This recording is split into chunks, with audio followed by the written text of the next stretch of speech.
Yuna sat alone in the backyard garden, trying to piece together the events of the previous night.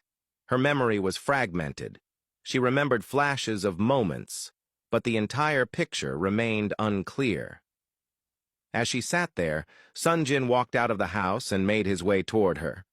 He placed a bowl of hangover soup before her and took a seat beside her. Embarrassed and unable to meet his gaze, Yuna murmured a quiet thank you, making sure her eyes never met his. Sonjin, wearing an expression of deep disappointment, began to speak. He questioned whether this was truly the life Yuna wanted, to be out at clubs, dancing with strangers and drinking excessively in public. He reminded her of the kind of family they came from, warning that one careless mistake could tarnish not just her reputation, but their entire family name. He emphasized that had Wubin not arrived at the club in time, something terrible could have happened to her in the state she was in. Yuna, refusing to back down, looked at him coldly and pointed out that she hadn't asked Wubin to come get her. She knew exactly what she was doing and would have made it home on her own. Sonjin, still visibly disappointed, held her gaze and stated that perhaps it had been a mistake for her to return to Korea. He said she should have remained overseas to complete her studies, and added that her relationship with Wubin appeared to be a mistake if it was making her spiral in such a manner. He made it clear he would speak to their father to arrange for her return to Europe.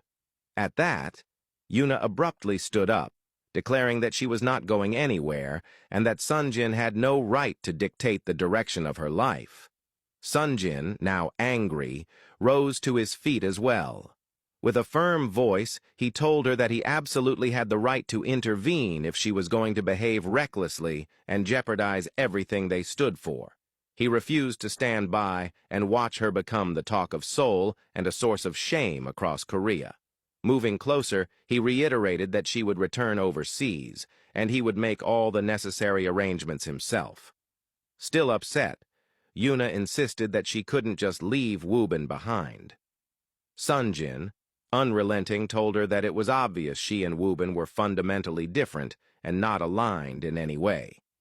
He reminded her that Wubin was his friend, and if anyone knew him well, it was him.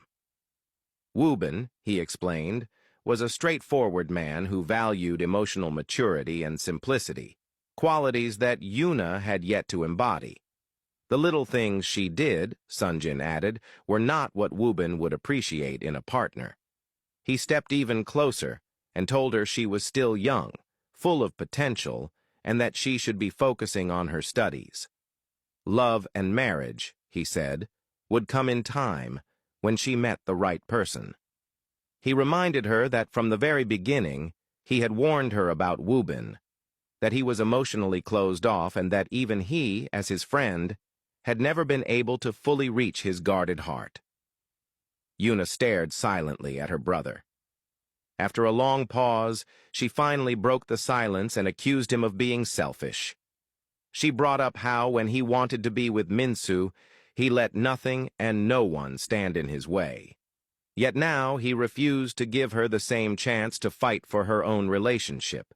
She suggested that instead of interfering in her life, he should focus on figuring out how he would handle Aaron's return.